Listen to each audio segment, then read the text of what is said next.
welcome back, everyone, to the Awful Takes podcast special review episode. Another one. If you're joining us for the first time, we do our regular episode show where we make recommendations between the both of us. And if we have guests on, we talk about movies we either have seen or haven't seen, and we talk about it. But we also review newer releases that are coming out, movies that we're anticipating and kind of expecting a lot of, things like that. So here we are, probably for us. I know me and you, big Danny Boyle fans. Yes. One of the most anticipated movies for us this year, 28 years later. Danny Boyle is, for me, one of my favorite directors. He's directed some of my favorite movies of all time. And this movie's in a different conversation because 28 Days Later came out early 2000s and ushered in a whole new crazy trend of zombie movies and zombie media, pretty much set the standard going forward of what you can expect in any time we're talking about zombies, what goes into it. That movie did a lot. It was had such a great impact, but it was also restrained in its production and everything. They didn't have the biggest budget going into that movie. They found a way to make this work. They found a way to convey the story that movie had, Yeah, especially with how they shot it on like digital cameras and everything. It gives it this kind of like mockumentary kind of look to it, surprisingly. I really love 28 Days Later. Same. Yeah, it's one of my favorite zombie films ever. So going into this, obviously Danny Boyle didn't return for 28 weeks later, but now here he is, directed so many different movies, won so many different awards over the past, time between that first one and now this one. And it's crazy how different so many of his movies are. And yet he can still have his trademarks and stamps on it, Yeah. So not only do we get someone returning to the medium, that they helped set up, but also we get someone who, has a different view maybe on filmmaking, maybe they do things in a different way than they did when they originally, started out, So how do we return to that? How does someone come back and kind of recapture that same lens, make it feel the same, but also kind of updating it, adding a new flair to it. I will say, off the top of my head, as far as it goes for someone returning, this movie feels so similar to 28 Days Later. I was kind of shocked. The moment this movie starts, the way it looks and everything, it's literally like watching 28 Days Later, like the way they filmed it and everything. You really don't skip a beat at all, because sometimes you jump from those older movies into the newer one and they use updated cameras. It's always kind of jarring. Yeah. And it's just like, I could tell what they were doing. They were trying to redo it, but it's not quite there. This movie, it feels exactly the same. It's like a modernized version of it, which is insane. And I remember we were talking about this in movie news during Halloween, but the fact they filmed this like on iPhones is like just insane to me. Really is. Because it feels like so masterfully shot and like oddly has again like kind of that documentary feeling that like 28 Days Later has. Yeah. That I think if anything, it actually just improves it even more than like 28 Days Later did. It really does. The effects are amazing. I love. They really just had. This movie doesn't feel small budgeted, yet they do so much with its small budget. This movie did what I thought Civil War couldn't do. Like Civil War had that budget. It didn't. I felt like I was on a set or something, and I felt like, this is not really selling me on this world that they're trying to set up. This movie sells you on the world in every shot. Man, do you feel like you're in this with these characters? Man, the locations are great. The set design is great. The sound design is amazing. It's incredible. The So sound many of the sounds, zombies crazy. is so terrifying. Yep. That score from Young Fathers is like one of my, it has to be my favorite score I think I've heard in a film in a long time. Yeah. Like the atmosphere they're able to create with the scenes and everything, you know, whether it's more like emotional or more scary, it's just like, whoa. Yeah. Like it's mind blowing to hear. And I honestly want to check out their music now after watching this film. Yeah. And honestly, I love that the film kind of time jumps us. And I love that it's following different characters instead of like, you know, Cillian Murphy's character from 28 Days Later. This kid is just incredible. And his amazing. whole journey is so heartbreaking and beautiful. And I love how the film shows like him going on like this trip with his dad, you know, and how it's like, you know, it's very celebratory. It's very like exciting and everything. And then, you know, obviously with the stuff that's going on at home, it's like, you feel really sorry for this kid and everything. And it really just got to me a lot. You know, it's like he's been not only going through the zombie apocalypse, but now he's going through this really awful thing at home with his abusive father, you know, and I love the journey that he goes on with his mom, and her performance is just phenomenal. It's easily my favorite performance of hers that I've seen. And I loved seeing that whole mother-son relationship in the film. And I was so shocked. Like that was actually like what the film is about, you know, is seeing this mother and son connecting together on this, trying to survive together on this journey and everything to go see this doctor. Yeah. I love it. You can instantly pick Danny Boyle's fingerprint on this movie instantly with the way it's shot, stylistic choices, like when they kill something, it shows like these frames going across like in a 3-dimensional kind of way.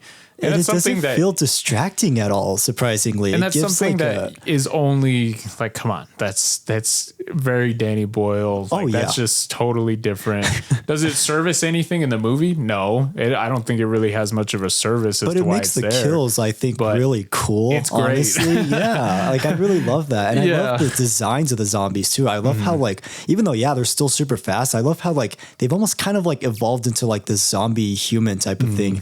Like the scene where they're like, he goes with his dad, you know, and he's like killing the zombie for like the first couple of times. You almost kind of like feel a little sorry for these zombies, you know. It feels like there's a soul like trapped into their bodies and everything. And I love Danny Boyle does it really well. The feeling of dread, you know. I love that he does that with, you know, zombies and things like that. Like there's a shot of a few like on a hill in a distance, you know, they're not immediately a threat, yet you feel threatened by just that image of just like, oh, it's shit, disturbing. There they are. Yeah. You know, like holy it's crap. Very eerie. And I love that. Like so many zombie things. It's just like, oh, the moment that they start running up, there it is. There's the threat, and you feel it. And it's like, yeah, but I like the moment before that where it's like your mind is kind of just like, what if they saw us right now? What would happen? You know, like that. It's terrifying. I like that. It's a very tension. terrifying feeling. It adds dread, and it conveys a lot in just a few shots that really kind of elevate it above just your normal zombie story or movie or something. Like I'm in the opinion of, we did kind of overplay zombies quite a bit, you know, in the 2010s, you know, we really Walking Dead, Last of Us.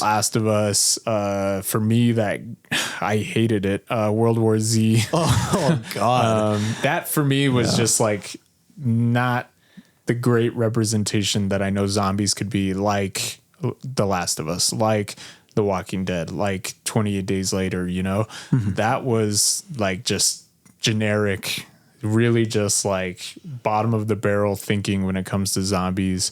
And it just really felt kind of lifeless, and it felt kind of like just soulless, you know, like zombified. Yeah, when they're all piling up on everything, and I'm just like, this is so stupid. Yet I could picture so many people being like, yeah, that's awesome. They're piling up like ants on this hill. Like in World War Z. And it's like, yeah, it's a cool shot. And like in the trailers, I was like, oh shit, that's kind of scary. But, you know, when the movie plays out, you're just like, this isn't really doing anything. It's not for me. scary. It's not scary. I don't feel dread or anything like that. Or even like the scene with like the military officers and they're going through this like tunnel, like the music in that scene hits so hard, you know, and you're seeing these like flashing lights of like the zombies. And then when you see this like zombie like rip apart this head and you hear this like rising, I don't know what kind of sound it is, but it's like this rising like synth sound or something, but it's just so terrifying. And my jaw was on the floor and I was just so scared at that point. And I was just like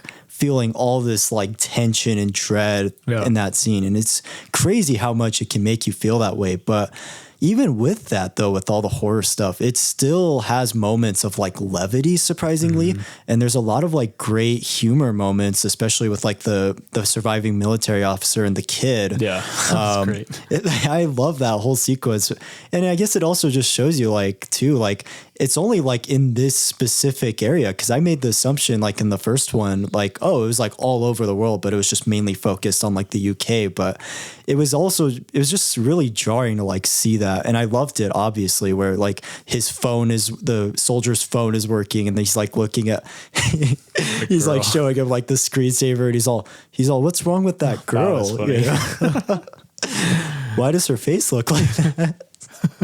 And I love that like the film can show moments of that. It reminded me a lot of Slumdog Millionaire and how, yes, even though there were heavy moments in it, there were still moments of levity. There were still like lighthearted humor moments. And I think Danny Boyle has been really great with showing that in the film, you know. There's something that I really can only place it to him.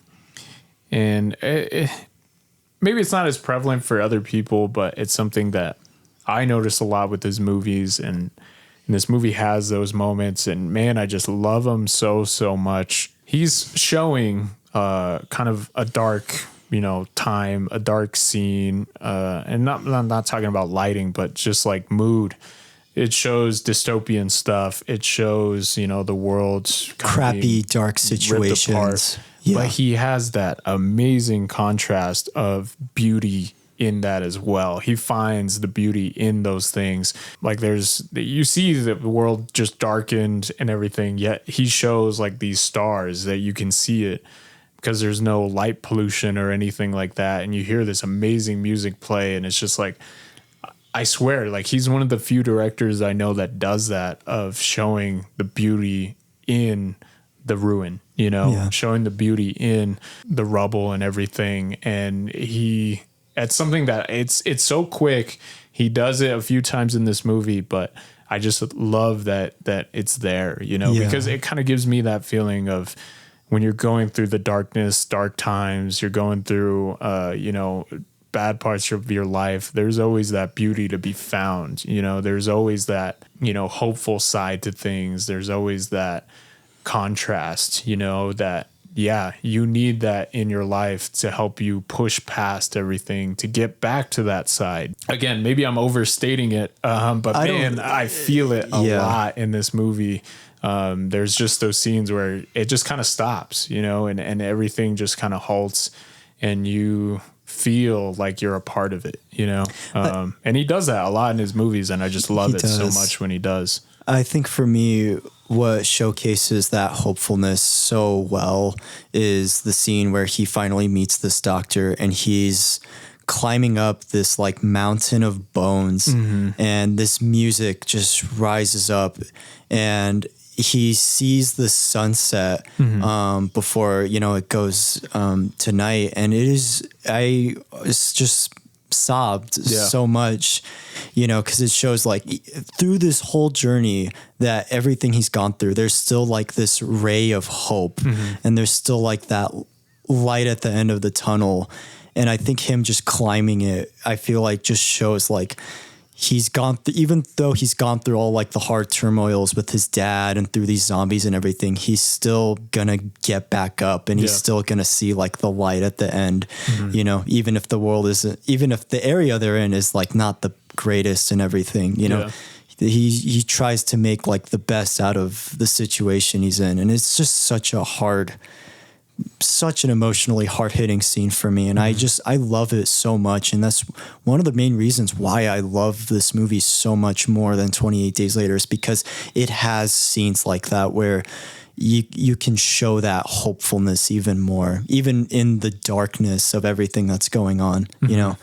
And even like the soldier character, like you almost do kind of feel a little sympathetic towards him through everything he's gone. Cause that was something that I think 28 Days Later does a little bit of, but they kind of show like, oh, human bad, you know, human kind of bad in that sequence and everything in the first one. But I love that, like, it's just one soldier and you see like his kind of whole perspective, outside perspective and everything. That was something that I was really shocked that the film showed. And especially even the scene with like the pregnant zombie lady, like they show her throughout, and I was kind of like, oh, they probably won't do much with it, but that also was just really heartbreaking, you know. And they end up like taking care of this baby, and you find out it's like not even a zombie, and that's just such a beautiful thing, and that is just such a hard, emotionally sad thing to, you know, deal with. Like you get to grow up in that like apocalypse and everything. He has such amazing contrast in this movie, and he's one of the few directors that I think can achieve it as well as he does. Like that whole scene I was talking about, the stars, the music, it's literally followed up by this alpha zombie running across the water, and it's just like this crazy contrast of like, this is like some of the craziest, you know, cinematography of them running across the water, you hearing the stomping behind them, this music's playing, and I'm just like, how's all this coming together? And it's working for me so well, you know. And the tension in that scene is just fantastic. I feel like some people, like they wanted just that. They wanted I feel like they wanted the generic zombie movie. They wanted. I think they were expecting like another 28 Days Later. Yeah. Honestly, like kind of more of that like zombie stuff, but like cranked up to like 11. And you do get it in bits and points. But I really appreciate that like they were more character focused. And I appreciate that, like, you have characters that are actually a lot more investing and that are and their journeys are just a lot more hard hitting than in the first. And I feel like people wanted, I think that's where the criticism comes from, that people say that it feels like two different movies. I don't really see that, but I think what they mean is just like that first part where they're going with the dad and they come across zombies, they kill them, they're surviving and everything. Right. Like, they wanted just that, you know? And I feel like if Danny Boyle was to wait for so long and not do a sequel and then out of nowhere want to come back and take a step into this world again, I think he's going to do something that we weren't expecting. You know? There'd have to be like a reason like why you would want to come back to this world. And like people, like obviously they really attached to the trailers of this movie, and maybe the trailers did kind of sell him on that movie. But in the back of my head, I was never expecting the movie to be just that. You know, when the story starts with the mom, or when he visits the bone doctor and everything, like I kept expecting that, okay, generic zombie movie is going to happen. The doctor's going to be all crazy and weird, and he's going to I know, I was kind of like expecting something similar to that too. But he's going to have such sinister motives behind him or whatever. Yeah. And the movie never does that. The movie never goes in that direction that I was kind of expecting it. And I think that's why I really enjoyed it so much, is like they take the typical zombie movie and kind of spin it on its head a little bit. Yeah. You know? It was a nice like misdirection for sure. Cause the way they kind of talk about this doctor throughout the film, you think like, oh, they'll probably show him as this like really crazy person. Like, you know, like he's like a big psycho or something, kind of like the first film did with like the soldiers, you know? But I really appreciate that he's just like a nice doctor. And I like his little introduction where he's all, oh, he has manners and everything. Yeah.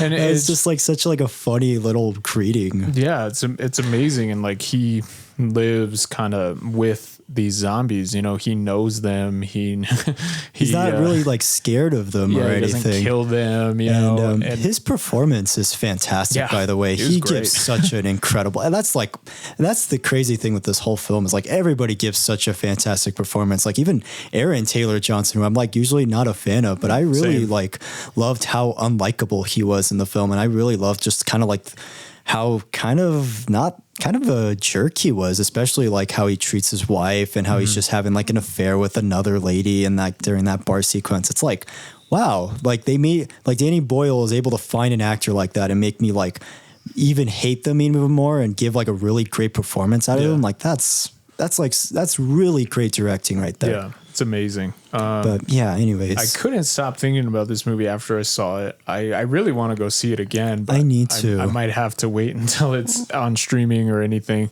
It's just it's everything I love with Danny Boyle as a filmmaker. Really liked the story direction it went in. So I guess credit to Alex Garland, because normally I'm not a big fan of his, but this movie really, really worked for me. I think this is his best script so far, honestly. Yeah. I will say, I don't know. So we'll talk about something that I guess is a little controversial with this movie is the ending. People feel like it comes out of nowhere. I think it's a clash of tones and everything. And for me, like when you see what happens at the end and you see these people show up, for me, this is Danny Boyle. Like it is one of his trademarks. Does those contrasts, like I mentioned, like he has, just those moments where it's just sporadic and it's just like, wait, what was that? Especially in the movie, like 127 Hours, he does that a lot. Okay. But in this movie, when the ending happened, for me, I was totally along for the ride. I was just like, this is great. I love it. And I'll tell you why this ending's fantastic, because they actually foreshadow it throughout the film. Yeah. So in that intro sequence, you're following this character and everything. He doesn't really show up or anything. I thought maybe it was like Aaron Taylor Johnson's character, but like when he was a kid. But I found out in that ending, because he has the exact same blonde hair and everything like that. That was what he went through as a kid and everything. And so seeing him now, cross and everything. Now he has the cross and everything. And you see it throughout with some of the zombies. They have the cross also. Yeah. And so when you get to that ending, it's like, oh, everything comes like full circle now. And that whole sequence was just awesome. And it was probably the most action packed, honestly, out of everything that you watced. But and honestly, you see great setup, though. You see the words like that. His character's name is referenced as like graffiti on some of the buildings and everything throughout the movie. So it's, for me, it wasn't too jarring. I guess people will say like the music and everything. It felt over the top, but I don't know. I think part of me, I don't know exactly if this is what they were going for, but this is something that kind of jumped at me is you have a younger generation going through something traumatic. Okay. What is their way of like coping with these things? How do they come out on the other side and show the world that I made it through it? What helps them through those moments? And again, I don't know if this is what they were doing, but it kind of something that kind of attributed it in my head was the younger generation going through COVID. What did they embrace more than anything was their love of, media, their love of, characters and things like that. And when you see these guys at the end and they're literally dressed like ninjas or whatever, some guy or something, I don't know exactly what it is, but I guess it's like some figure or something. That's what I see the younger generation doing. They attach themselves to the, media and things, and they attach themselves to the characters and real life people that they have passion in. And what do? They mimic that stuff, as almost like a sign of you feel safe, because you're not being yourself. You are kind of personifying something else that you find cool, that you put a lot of stakes in. And that's something that I kind of thought of as well with the main character. He's going through these traumatic things and he's trying to find out, how do I make it through this? So the fact that he stumbles upon these guys, it's a great juxtaposition too. Yeah, also, like he stumbles upon these guys and like, I think that's what we're going to see is him kind of attaching himself to that mentality of you don't let the world see those worst moments affecting you. You kind of wear it on your sleeve of like, what? Nah, I made it through it, and this is who I am now, because I saw that a lot with COVID and everything of how it affected younger people. They attach themselves to that,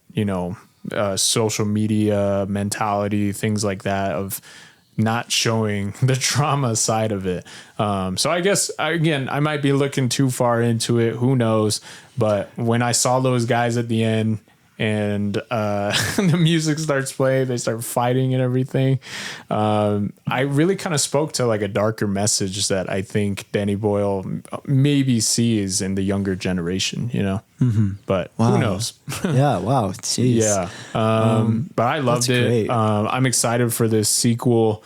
It's actually coming out next year, actually. Yeah. The only unfortunate thing is it's not going to be directed by Danny Boyle, though. But I'm very curious to see what she'll offer to the film and everything, and see what kind of direction they'll be going into for this. It's her Nia DaCosta. She made The Marvels. And well, I'm not. Candyman.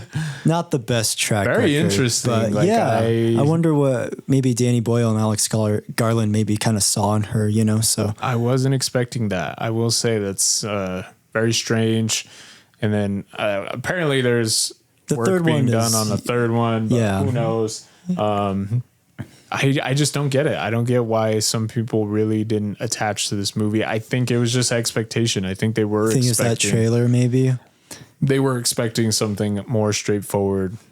They were expecting probably more typical survival zombie story. And you get that. You get that those beats in this movie, but it's not the main focus of the film. And the main focus of the film is what I feel like makes this film perfect for me, and why I really connect with it so much, you know, is this kid's journey, and you seeing the different contrasting things with his parents, and him just trying to save his mother as best as he can. I mean, that whole sacrifice with his mother, I think that was probably the hardest I've cried watching a film in theaters, honestly. It is such a hard, it's just like so hard to watch, you know? And it's like, it wasn't even through like a zombie bite or anything. It was like through like a cancer she had that he can't really help her or anything, you know? And you're getting, I don't know, you're getting a more emotional side to something that, I feel like a lot of zombie media doesn't do, and when they do it, it's done really well, but it's like a handful of times, you know. This is something that I'm really glad they went in the direction they went in, you know, and I love the ending. You're left in a very questionable state, you know. This young kid technically like loses both of his parents, and now he's on his own by choice. And he's going to run into some different people who might shape him into a different person, you know? And that's exciting. Like they set that up in the ending, everything. Very intriguing. And him completing his whole journey and everything, and him surviving on his own was also just like really heartbreaking, but it's also like surprisingly hopeful, you know, the way the film shows it, and him like making the fish. I felt bad for him. The zombie just kind of took it from him basically. But no, it was just so great. And it just made him like an even more thick-skinned character than he was at the beginning. His whole journey is just fantastic. I really enjoyed this movie. I'm super excited to see what they do next. So yeah, next year, I mean, I pray it's good. It might be in one of my most anticipated movies of next year, like just based on how much I love this movie. And it's cool they're making it into a trilogy also, you know. I'm very excited to see what they're going to be doing with this whole like story and this, you know, this kid's arc and everything. That's really exciting. Because I'm not going to lie, like I didn't see this right away when it came out, and then hearing people's mixed reactions and things like that, I was kind of nervous. I was like, oh, maybe it might not be something that I really end up enjoying. And I don't know why I thought that, because this movie really, really worked for me. And I'm happy to hear it worked for you. Yeah, I couldn't be more excited for more from this. And obviously, I just always... Well, the whole world is always just great. For Danny Boyle, anytime he releases a movie, man, like this is just one of my favorite directors. So score-wise, I'm probably at a 9 or a 9.5 out of 10. Okay. I will say some of the only issues I did have was... I just feel like maybe things could have not melded together a little better, but I think things didn't feel jarring while they were happening. But now that I'm at a point where I've seen everything, and now I'm kind of at the end of this movie. And by the time it kind of straight up ended, I did have more questions, you know. And granted, I know another one's coming. But I was expecting maybe just like a more finale to this movie, you know?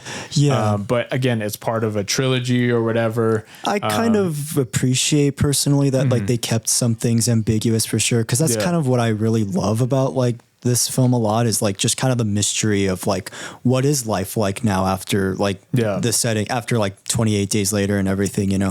So it's nice to kind of see that while still also having like ambiguity of like the zombies and everything, and just kind of like how the world works. Like even like the stuff like I was mentioning with like the soldier, and like how the outside world's just pretty much normal, but it's just like here in the UK, it's like, it's not that normal. So that's a fascinating thing to me personally, but I could see that being like a bit of a detriment. I guess I could see some people's complaint about it follows up the other ones, but does feel like its own kind of separate story, you know? Yeah, which I love, honestly. Yeah, I think that was the smartest way to go about it. And obviously hearing that Cillian Murphy is in the next one, I think will hopefully answer some of those people's kind of opinions. They'll definitely probably expand on it a lot more. Some people could be a little disappointed going into this movie thinking he was going to be in there. Yeah, I was kind of surprised he wasn't. I was like, wait, where was he? Because I remember hearing that announcement too, like he was involved with it, but I just saw he was just like an executive producer on it. So I was like, well, okay. I will say I was thinking at one point, I was like, he's probably going to show up, but yeah, I thought it was maybe like one of the zombies or something. Honestly, I was like, oh, he's just going to cameo, but I guess we'll see in the next one. Nice little callback too. They play East Hastings by Godspeed You Black Emperor in the ending, which they did in the first 28 Days Later also. So that was a nice, really, really cool callback. And that has pretty much convinced me that Danny Boyle is a music fan. Yeah. So. Oh my God. Like James Gunn, his music selection for me is just amazing. Yeah. But anyway, sorry. What are you thinking score wise? This is easily my favorite film of the year. Everything about this film just works for me. It is such an emotional roller coaster from start to finish. I love that this film can make me so scared and terrified one moment, but yet it can have me laughing at some moments. And it can also have moments where I'm just bawling my eyes out and just crying at the emotional heaviness of everything going on. I love the whole journey that this kid goes on, and the different contrast between his mom and his dad was so incredible. And it was so nice to see that relationship with his mom just like expanded upon throughout the film. Everything with the zombies is fantastic. The kills were great. The film goes by so fast. Like I just feel like I could watch maybe another hour of this film, honestly. And the ending is just perfect. You know, it's a nice conclusiveness, but there's also a lot to have you excited for the next two that are coming out. And the music choices, it's easily my favorite score I've heard in a long time from Young Fathers. And just the sound design in general just keeps you on the edge of your seat. There's so much fantastic tension and dread throughout the film. And I love this movie so much. I cannot wait to see it again. And anytime Danny Boyle is involved with any movie, I will go and see it immediately. He's easily, after watching this, in my top 3 or top 5 favorite filmmakers ever. But this is a first for me, honestly, with the reviews. But it's an easy 10. It is an easy 10 out of 10 from me. This is everything I wanted from 28 years later, and it expands everything that I loved about 28 Days Later, and it has characters I love even more and that I'm just so much more invested in. It's an easy 10. I just love this film so much, and I'm just so excited to see what they do. Even just technically, like, it's impressive to me that like this is all on iPhones and everything, and that it still has that energy from 28 Days Later, and it just like cranks it up to like 1,000. Besides like one scene, there's really, you can't tell that this is, you can't even tell. That's the crazy thing. Yeah. There was only one part for me, like where they show like it was like that fire in the distance, and the way it zoomed was literally like how you zoom in on a phone. I was like, oh, and then that was it. Like that was the only part I really kind of noticed. But yeah, I mean, it's something that really aids to the movie. It wasn't done just for look what we can do, you know. Yeah, like it feels purposeful to like the story, you know, because again, it gives it that digital look that like the first one does, and it gives it that kind of like documentary style looking, you know, like it doesn't look like perfect or polished or anything like that. I love like so much of the lighting in the film. It looks a lot like natural lighting. I'm not entirely sure, but man, it just looks so great, and it looks like dirty and dingy, which I want a film like this to look like anyways. Let's see what they can do with the next one. I am very curious, honestly, but I'm still excited nonetheless. You know, I think it would be cool. Man, this is kind of like I'm thinking too much about it, like I always do. But I feel like this is like Danny Boyle handing this off in a very similar way. Like, okay, you're with this kid, showing the perspectives of these parents and everything, and all these external pressures on this kid, you know, or whatever. And him handing it to a younger director and thing, I feel like is almost like kind of in character of, okay, what is this director? What are they going to show? Yeah, what's their interpretation going to be like with this kid? You know, like it really is like at the end, like this kid's kind of set off on their own path. Now, what are they going to choose? To get another director in to kind of show that, I think is an interesting choice of like art imitating life. How are they going to take this story? What are they going to choose to focus on? Like, we'll see. But again, I might be thinking way too into it. But I will say, like, when I heard there was another director, I was like, huh, that's very interesting. Yeah. And it's crazy, too, because for the third one, Danny Boyles and Alex Garland are going to come back for that one. So, yeah, it's kind of, it's kind of interesting. But yeah, we'll see how it turns out. I'm very excited for it after watching this film because I honestly I want to see more from this world. Yeah. You know, and I especially want to see this kid's journey just be expanded upon even more and see what kind of different characters he'll be following, and especially that group at the end. Like, if that's how like the second film's going to be, like, just count me in. Yeah. Like, I'll go watch it. I don't even need to see a trailer or anything. If you haven't seen it, like, let us know what you guys think. Yeah, check it out. Hopefully, it's on streaming soon. Probably be on Netflix, probably. Yeah, be ready for some of those Danny Boyle staples. You know, sometimes it may be a little out of pocket. It might be a little left of field, but I mean, I like that. I like seeing directors that have that. And he's one of the few that it doesn't feel just unnecessary, or like it doesn't feel like he's just trying to do this to further his own image. I feel like he does those things in such a great way that really showcase him as a director. Yeah. And it doesn't feel pretentious. It doesn't feel like I'm trying to show off. Like, and for me, I don't know why with him, it really works. Yeah. And I love how collaborative he is also. Like, even just hearing stories of like writers working with him, like, you can tell like he really does like want to work like as closely to the script as he can, you know, like you can tell he cares so much about like the filmmaking process and everything. And honestly, like it just shows in this film too. Yeah. Like the facts, like we're 14 movies in his filmography and he can still make incredible films like this is just impressive as a filmmaker, you know, and I hope someday he's talked more in that discussion, like with the Spielberg or with a Kubrick, because I feel like he's on that level for me, honestly, you know. I mean, he really just has yet to miss with me, and he's just made so many incredible roller coaster rides of films that just keep you on the edge of your seat, and he's still like just surprising you with things emotionally and everything. He goes outside of his wheelhouse. You know, he doesn't try to make the same movie over and over again. Tons of films and things, and I think that does show how good of a director he is compared to some other directors who really stay in their realm. You know, like he's not afraid to kind of go outside of his box. You know, yeah, which is honestly what some of my favorite filmmakers do, anyways. You know, so all right. Fantastic. That is it for us. Loved this so much. I'm so happy this turned out even better than I thought. Yeah. Definitely let us know what you guys think. Yeah. Hopefully you manage your expectations. I would say don't go into this expecting that typical another 28 days later movie. Also. or even just something like a World War Z. This is not just your generic. It's more drama focused action movie where there's just the typical stuff that 28 Days Later kind of set up.